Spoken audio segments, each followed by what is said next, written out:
नमस्ते conscious souls. Welcome to elevated consciousness.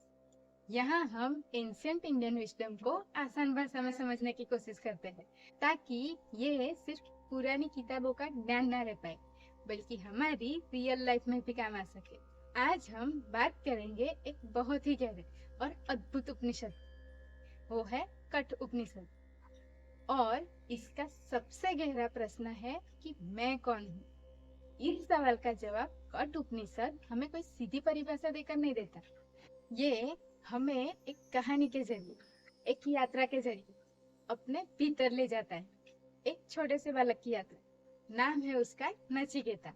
और विश्वास कीजिए, नचिकेता की कहानी सिर्फ एक प्राचीन कहानी नहीं है, ये हमारी और आपकी भी कहानी हो सकती है। कठ उपनिषद की शुरुआत होती है नचिकेता से। नचिकेता के पिता एक यज्ञ कर रहे थे। नचिकेता देखता है कि दान में ऐसी गाय दी जा रही है जो लगभग अपना उपयोग और सामर्थ्य खो चुकी है। उसके मन में एक सवाल उठता है। वह अपने पिता से बार बार पूछता है, पिताजी, आप मुझे किसे देंगे? आखिरकार उसके पिता क्रोध में कह देते हैं, मैं तुम्हें यम को देता हूँ। नचिकेता इस बात को गंभीरता से ले लेता है और वह पहुंच जाता है यम के पास। नचिकेता यम के द्वार पर पहुंचता है, लेकिन यम वहां नहीं होते। नचिकेता 3 रातों तक इंतजार करता है। जरा सोचिए, एक छोटा सा बालक, ना कोई सुविधा, ना कोई निश्चितता, ना कोई गारंटी, फिर भी वह इंतजार कर रहा है। जब यम वापस आते हैं तो वे नचिकेता की दृढ़ता से प्रभावित होते हैं। वे नचिकेता को 3 वरदान देने का वचन देते हैं। पहले 2 वरदान सांसारिक जीवन से जुड़े होते हैं, लेकिन तीसरा प्रश्न असाधारण। नचिकेता पूछता है कि मृत्यु के बाद क्या होता है? क्या जो व्यक्ति मर जाता है उसका अस्तित्व पूरी तरह समाप्त हो जाता है, या फिर उसके पीछे कोई एक गहरी वास्तविकता है? यम नचिकेता की परीक्षा लेते हैं।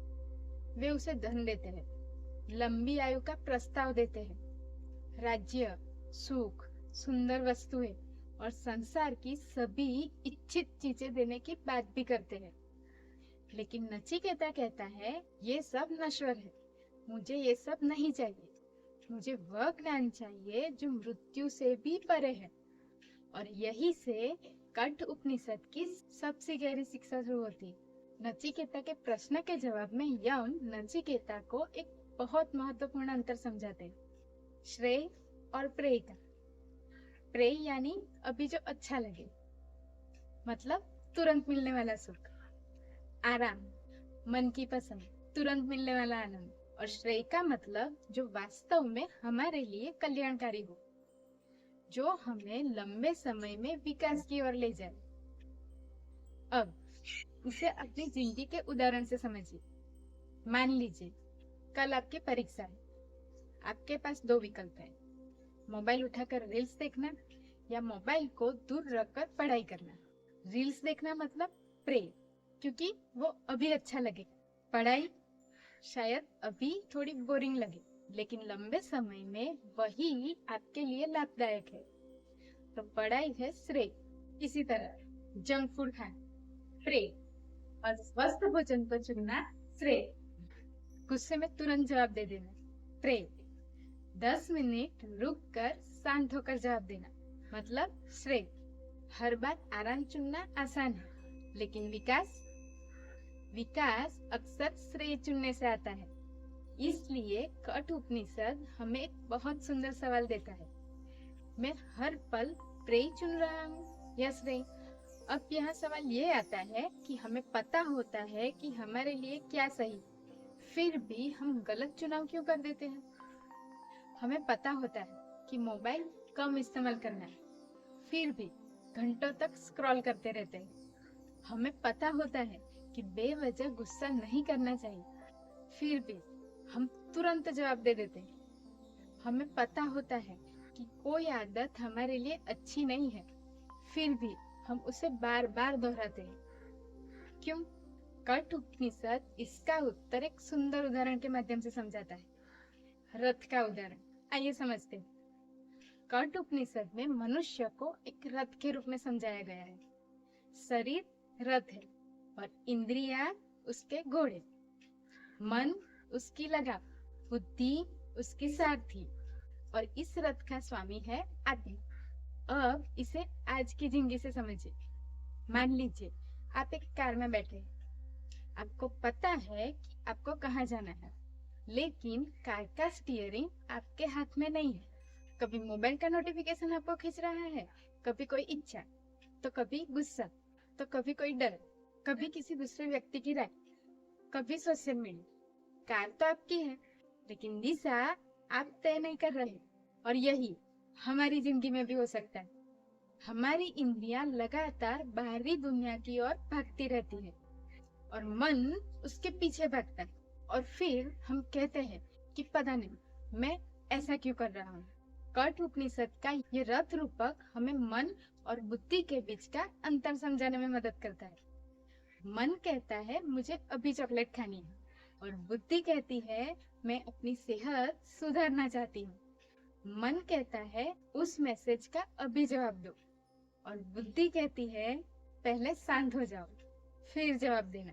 मन कहता है लोग मेरे बारे में क्या सोचेंगे, लेकिन बुद्धि कहती है जो सही है वो कर। अगर बुद्धि स्पष्ट और जागरूक है तो वह मन को दिशा दे सकती है, लेकिन अगर बुद्धि कमजोर पड़ जाए तो इंद्रियां और इच्छाएं रथ को अलग दिशाओं में खींच सकती है। अब मान लीजिए आपने अपना मोबाइल उठाया और सोचा बस 5 मिनट इंस्टाग्राम देखूंगा। एक रील आई, फिर दूसरी आई, फिर तीसरी, फिर अचानक आपको पता चला कि 40 मिनट निकल चुके हैं। अब सवाल ये है कि आपने फोन का इस्तेमाल किया या फोन ने आपका इस्तेमाल किया। यहीं पर जागरूकता का महत्व समझ आता है।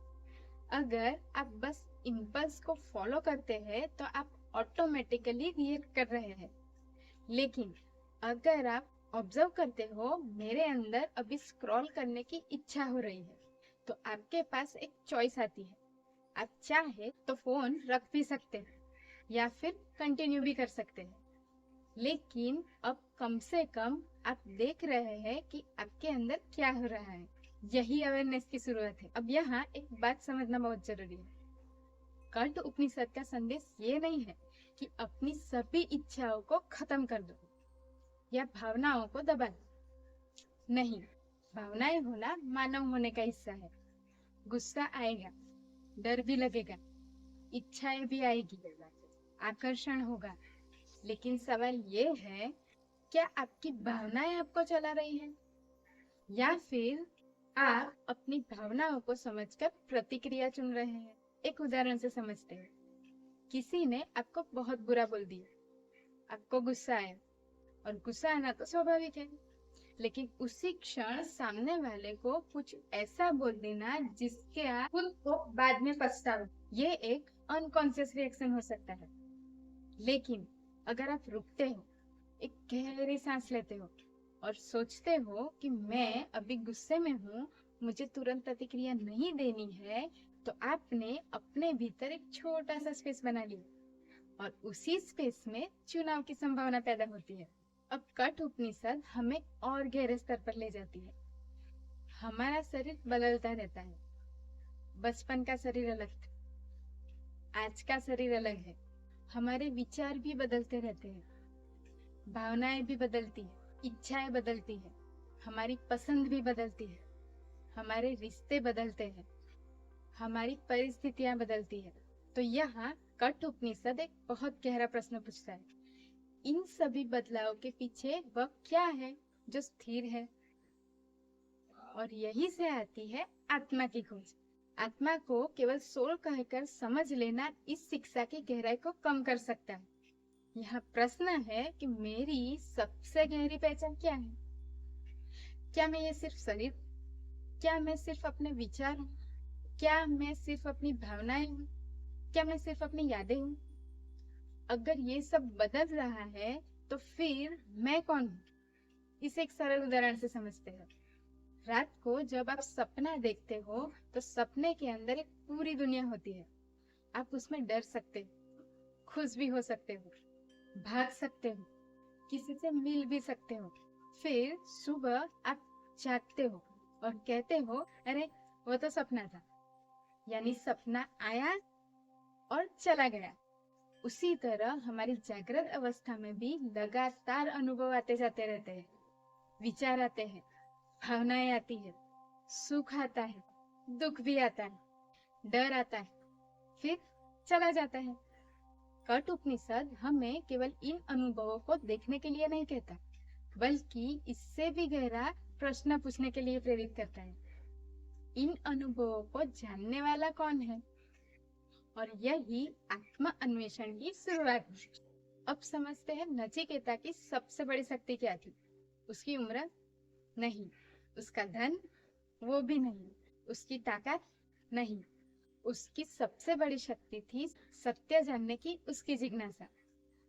जब उसे धन दिया गया तो उसने मना किया, जब उसे सुख दिए गए तो भी उसने मना किया। क्यों? क्योंकि उसने समझ लिया था कि जो आज है वह कल नहीं रहेगा। इसीलिए उसने टेम्पररी प्लेजर की जगह एटर्नल ट्रुथ की खोज चुनी।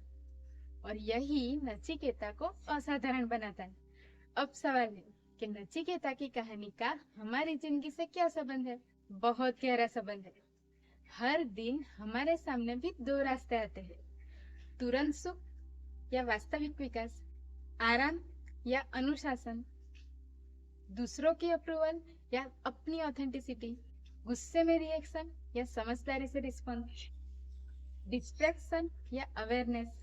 हर बार हमारे सामने एक छोटा सा चुनाव होता है, प्रे या श्रेय। और हमारी ये छोटी छोटी चॉइसेस ही धीरे धीरे हमारी जिंदगी की दिशा तय करती है। तो आज से एक छोटा सा प्रयोग कीजिए।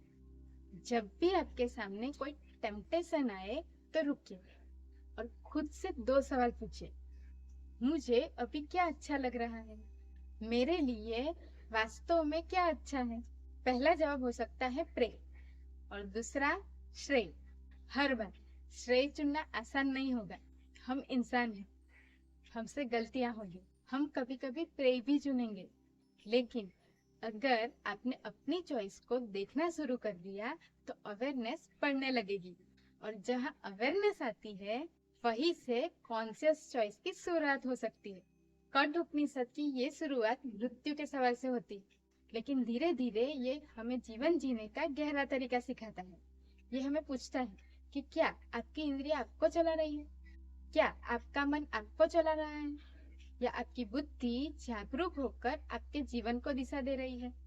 क्या आप हर बार इंस्टेंट प्लेजर के पीछे भाग रहे हैं या श्रेय चुनना सीख रहे हैं? और सबसे महत्वपूर्ण, क्या आपने कभी सच में अपने आप से पूछा है कि मैं कौन हूँ? शायद हमारी सबसे बड़ी समस्या ये नहीं है कि हमारे पास आंसर्स कम है, शायद समस्या ये है कि हमने सही क्वेश्चन पूछना ही बंद कर दिया। नचिकेता ने सवाल पूछा, उसने आसान सुखों की जगह सत्य को चुना, और यम ने उसे एक ऐसी यात्रा दिखाई, इंद्रियों से मन की ओर, मन से बुद्धि की ओर, और बुद्धि से अपने गहरे आत्म स्वरूप की ओर। शायद कॉन्शियसनेस की असली यात्रा यही है कि अपने रिएक्शन को देखो, अपनी इच्छाओं को समझो, प्रे और श्रेय के बीच अंतर करना सीखो, अपने मन को दिशा दीजिए, और धीरे धीरे अपने भीतर उस सत्य की खोज कीजिए जो बदलती हुई दुनिया के बीच भी स्थिर है। तो आज रात सोने से पहले खुद से एक सवाल पूछिए, आज मैंने कितनी बार प्रे चुना और कितनी बार श्रेय? और फिर थोड़ी देर शांत बैठकर खुद से पूछे, इन सभी विचारों, भावनाओं और अनुभवों को जानने वाला मैं कौन हूँ? हो सकता है इस सवाल का जवाब तुरंत ना मिले, और शायद यही इस यात्रा की खूबसूरती है, क्योंकि कुछ सवाल उत्तर पाने के लिए नहीं, अपने भीतर जाने के लिए होते हैं। This is elevated consciousness. अगर आपको एंशिएंट इंडियन विजडम को आसान, प्रैक्टिकल और डीपर पर्सपेक्टिव से समझना अच्छा लगता है तो ये चैनल को सब्सक्राइब कीजिए, और इस वीडियो को उन लोगों के साथ जरूर शेयर कीजिए जो सिर्फ सक्सेसफुल नहीं, कॉन्शियस भी बनना चाहते हो। मिलते हैं अगले वीडियो में। तब तक रुकिए, देखिए, समझिए और श्रेय को चुनिए। नमस्ते।